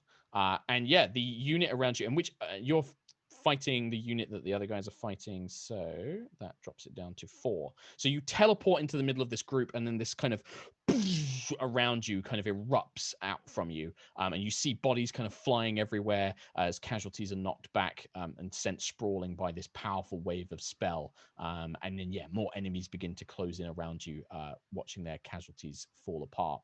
Not quite enough to cause them to break yet, but still a powerful impact. Azara. Yes, I'm ready. Who's closer to breaking right now? The archers look much more sort of like their numbers. That fireball nearly took out half of them. Wonderful. So. I would like to try and delete the rest of the half of them, because I'm going to use my Snowmorn to cast Ice Storm. That sounds very cool. So yeah, for the purposes of this, it's the same thing. So d20 plus your charisma modifier, and then you're trying to beat their unit toughness. Cool. Which is 12. That is 17. That is more than enough. And what level is Snowstorm? 4, right? It is a level 4, yes. Right. So with this, Azara in the middle of the unit, and the unit's going to get to try and strike you while you're doing this. But whilst you basically kind of conjure the broken fragment of the dagger, and you watch as these huge chunks of ice just begin pounding into the buildings where the archers are kind of taking refuge, you wipe out the unit. The unit is basically wiped out as you do this, as the spells just... Good. Come slamming down, and basically finish off the rest of the archers. Any that were left flee. They just begin calling a retreat. They're like, "We need to get out of here. The mages are too strong," and they just begin pulling back. "We weren't paid enough for this." And you hear some sort of calls out of like, "Get back here! The archers are fleeing," and there's dissension kind of being spread around everybody else. I will make a morale check for the remaining unit. They are fine. As a note, this is Azara's bread and butter as a war wizard. So as she sees that she's demoralized this unit, she anime Hime laughs in the middle of everything. She's like, and like the power is coursing through her. Amazing. I love it. She kind of looks unhinged. If anybody looked at her, they'd be a little concerned. Amazing.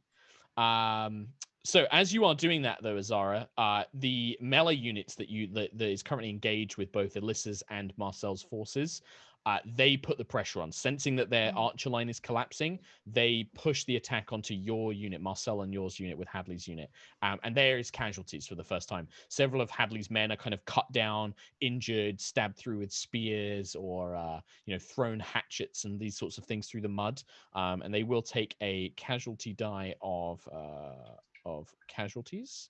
They'll take one off. However, Hadley's unit is quite big, and so these are quite minor casualties. The biggest problem is for you and Marcel, as you guys are going to take. You guys are going to take 10 points of damage, and you both lose a hit dice as well. As these attacks also begin to affect you, you kind of catch a few cuts and bruises. So just on your character sheet, you can just remove one hit dice, as if you'd spent it during a short rest. Oh, I see. Okay. Yeah, as if you'd spent it. Yeah, so spend a hit dice. Spend a hit dice. Gotcha. Yeah. But that's really all they can do on their turn, and I'm now going to have to make a check to see if they break. And they begin to falter. So you see the kind of melee troops around, even after they kind of cause these injuries, they begin pulling back, and they are beginning to now break, losing their morale. A couple of their commanders are kind of calling out, shouting like, what do we do? And they're definitely beginning to lose cohesion. Tarkhal and the Eveningstar Infantry and Agnis. Sorry, quick question. I think I might have erased my max HP modifier from the happiness level. 5. Thank you. Yeah. I'm gonna try to demoralize the unit that we're tangled with. Intimidation. Oh, I'm not as good at that, am I? Oh, but I rolled an 18 plus 4, 22. Okay, so they have disadvantage on the next morale check. So what does this look like for Tarkhal? Are you just kind of like screaming bloody murder, or is this just... No, he probably throws his hood back up and then starts like dashing like behind enemies. Yeah. Naruto style cutting throats and stabbing necks. Oh yeah. And it's just very intimidating to see that kind of over the battlefield. Okay. Agnis. Do I think that either Marcel or Azara or Tarkhal, any of their units are in more danger than mine right now? Because I already protected my flank. Yeah, I mean, it's right now it looks like the enemy's about to break. It looks like they're about to run away. So this is going in your favor currently. So there's those who are trapped are like just about trying to pull themselves free so they can run away. But yeah, this is going very badly for them. So there's no need really to protect anyone at this point. It's mostly offensive. Yeah. All right. Then because Agnis is having a great time now, she's going to do conjure animals. And she's going to conjure 8 giant poisonous snakes and have them wriggle up from the ground under the skirmish that she's in. And she's also doing this in an attempt to bolster morale. I don't know if you'll let me do both of them, but like she's like, "Come forth!" And I think it's less bolster morale and more traumatize the enemy. I think more than anything. These snakes just erupt. Okay, so just to simplify the mechanics, roll d20 plus your spell modifier. You summon the snakes. Let's just see how effective they are at like actually injuring the enemy, basically. I love that Agnes and Azara are like, this is the greatest day of my life. Oh man, I am rolling so badly. I rolled Banish a nat these dice. 1. Oh my I'm, God. I'm not using these dice anymore. My It's spell still, like attack I is said- +8, so it's still a 9, but Yeah, it still has an effect. It's just not like as immediate. It's not like the same as the fireball, which kind of erupts out. So the snakes begin pouring up. They begin biting individuals, but they can only kind of take out one soldier at a time. And in the mass chaos, one of them maybe gets trampled. As like the soldiers begin like, where are these snakes coming from? Oh God! Stab, stab, stab. As the fight continues on, but it definitely still has an impact, reducing their casualties by 1. I will make a morale check for them. Whoop. With disadvantage. That was a 2. So with this snake's appearance, with Tarkhal kind of dotting in between them and like cutting throats like a shadow, with Marcel kind of exploding these enemies around them, and then Azara, ice storming it, and now magic snakes appearing out of nowhere. The mercenaries, most of them run away. The ones who can't drop their weapons and hold their hands up, and they just say, "We surrender. You've won. We don't wish to. We're not going to continue fighting." They just immediately surrender, sensing that they cannot win this battle. Rather than just die pointlessly, the ones that can't run away just surrender. and this is all of them or just the ones fighting my unit? Well, the archers, the ones that were fighting your unit, was the rest of the infantry. The Okay. archers are all dead. Azara burnt them and then froze them Oopsie. to death. Yeah. So there's no one left to intimidate. That's the end of the battle, basically. Okay. As Agnes's snakes are the last. They're like, this lady's summoning snakes. We surrender. We're done. We can't fight this. There is at least like one commander, like a sergeant, who's left, and he's the one who basically presents himself. He drops his weapons. He's like, "Lay down your arms. We surrender. There's no point in fighting this. We've been paid. We've lost. That's just how it goes. We have no intention of fighting you." Agnes will like call back her fire spirit and loom over this commander and be like, "Where are the scions?" He holds his hands up. He's like, as long as I have your word that me and my men can go, we were paid to protect them. You engaged us. I will tell you everything I can." And it's like a hobgoblin, so it's actually quite. They've kind of got like this flat nose, very regal Klingon-like brow, very stoic face, and is being super no nonsense. Just looks at you with military precision. Like, if you guarantee the lives of the soldiers under my command, I will tell you everything. Is Marcel nearby? Because this seems At like this it's point, up you to guys him. can just start gathering your units up if you like. Yeah. Yeah. I'll just hand over this conversation with the commander to Marcel. I'm down with those terms. I mean, you said stoic, but does he seem like earnest? It's kind of hard to tell. He's a hobgoblin. They're generally known for being like honorable, at least. Like, they'll take gold and kill you, but if they say they'll do something, they'll do something. Generally, they're quite lawful. Cool. He's just like, very well. He's like, he just gestures to his men and says, he points to the mill, which is still beginning to burn. Inside there, you will find an entrance down into some caves or some sort of network below the town. We never went down there. I had no interest in what these people were doing. They paid us to guard it. We guarded it. They have some sort of construct guarding it. It requires a passphrase or some sort of method to gain access to. Again, me and my men were never giving it to it. That wasn't our job. Our job was to watch over the town, and if any Cormyrian troops appeared, we were to fight them and engage them. And you're given no access whatsoever to them. I had no desire to have access to them. But you weren't given access. No. There was no need to. If they wanted to speak with us, they came up here. They didn't want us going down there. There's some sort of riddle, is all. I've overheard it. It speaks in a language that I don't understand, and then that's it. That's as much as I know. Marcel just starts walking over to it. Okay. The hobgoblin looks towards Agnis and the others. Well, if we are done here, I will see to my injured and bury my dead, and then we will leave. See that next time you take more care with who hires you. The life of a mercenary, your ladyship, is not to judge who hires us.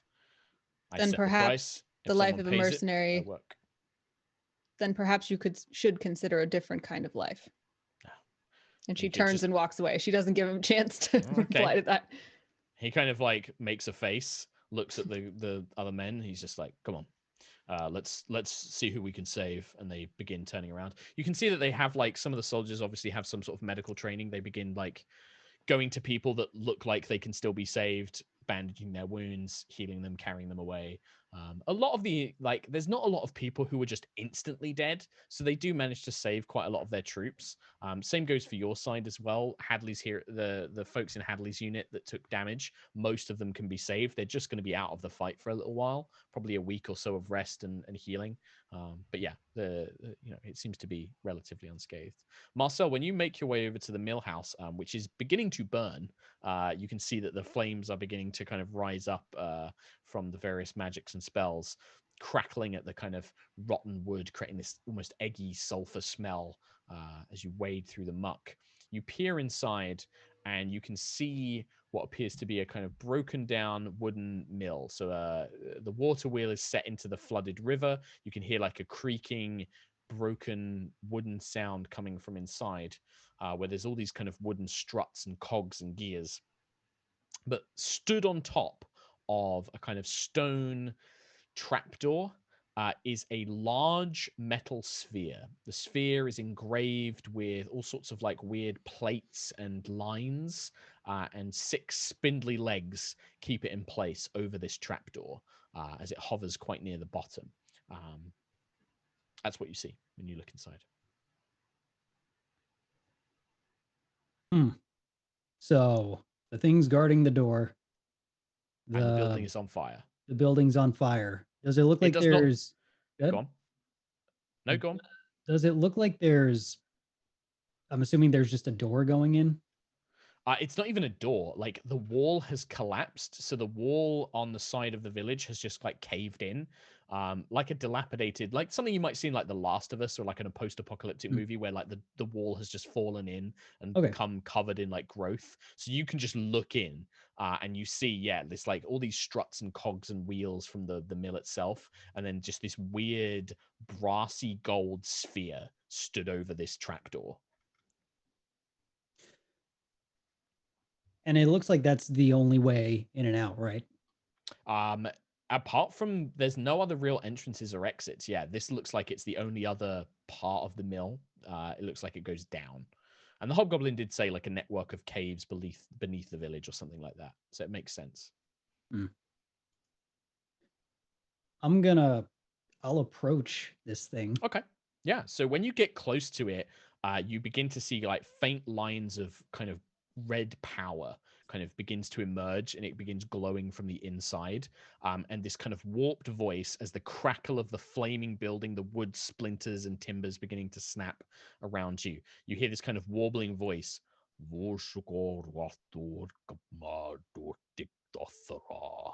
Speaking to you in a language that you don't recognize. Do any of the rest of us recognize it? Do any of you speak Netherese? Never even heard of You know, Netherese. I sure haven't? don't. Did you mean to Sure say don't. infernal? I feel like you meant to say I infernal. feel like you I meant to didn't. say abyssal. I Or feel maybe like you Sylvan. meant to say common. I did not mean to say it in any of those things. Huh. I don't speak that. Well, that's convenient, because therefore we can end the episode here and we can Dope. see how you approach this problem next week, or not even next week. We got a 2-week break. So in 3 3 weeks, Oh, yeah. we can find out what this orb is and how it all works. Yeah, I have a question before we end. Heck! Sure. Snowmorn, do those charges come back, or is that it? It's an interesting question, isn't it? Gah! I will check. I'm pretty sure it comes back on dawn, but yeah, Okay. so like a day. You have to wait a day basically. Okay, cool. Yeah, but yeah, we'll check. But yeah, thanks very much for the episode, everybody. Yeah, we are going to be on a 2-week break over the holidays, so we will be back after December, I think, or like after the holidays. And Yeah, do the you know whole the exact D&D date? the whole D&D channel is actually on break for There you go. 2 weeks. I think the 19th through the 2nd. So nothing will be on the D&D channel. It's a great time to remind your Catch up. friends that you can find episodes of Knights of Eveningstar on YouTube, and it would be a great time to catch up and jump right in. Yes. Also, as a point, because I keep getting asked about this on Twitter, we're not the ones to ask about the podcast. If you would like the podcast, because I know that the new season hasn't been podcast, message Wizards. Let them know that you'd like to have it as a podcast, because I can't help you with that. So Sorry. that's it. That was it. I was just gonna say that.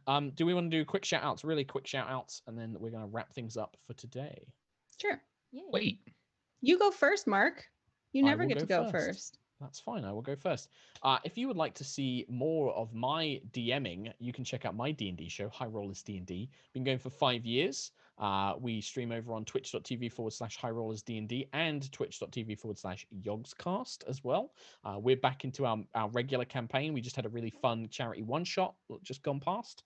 And you can come check that out. We're also on Spotify as a podcast and YouTube, all under High Rollers D&D. Same with on Twitter and everything else. Also, I've been streaming a little bit more on my Twitch channel, and on my YouTube channel, there's been a few videos. Come and check those out. It's just Sherlock_Hulmes, pretty much everywhere on the internet. Come and check it out on my YouTube and stuff. I should have a really fun video this week about casting D&D characters as celebrities. So come and check that out. That'll be a fun one. So yeah, thanks very much. I will tag Nate. I don't really got much going on, so I'll tag Mica. Okay. I'm also gonna pimp out Nate because Nate's been streaming Pokemon stuff and he's really cool and he has albums and stuff. Also, I'm wearing Cantrip brand sweatpants, even though you can't see them right now. So you should check out Cantrip brand. See, I'm doing your plug for you, Nate. It's because I love you because we're friends. Also, I'm Mica. You can find me everywhere at Mica Burton. Please go check out the narrative telephone I just participated in the Critical Role channel. It was pretty fun. I failed miserably, but not as miserably as other people. So that's magical.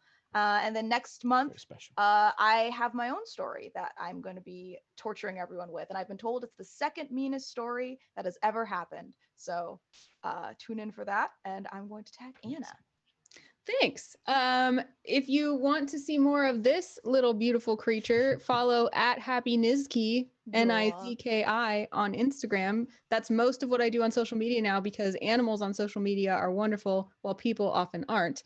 And if you, Mica also mentioned Cantrip brand clothing, which is available at cantripbrand.com for all of your fantasy inspired, role-playing inspired, D&D inspired streetwear needs.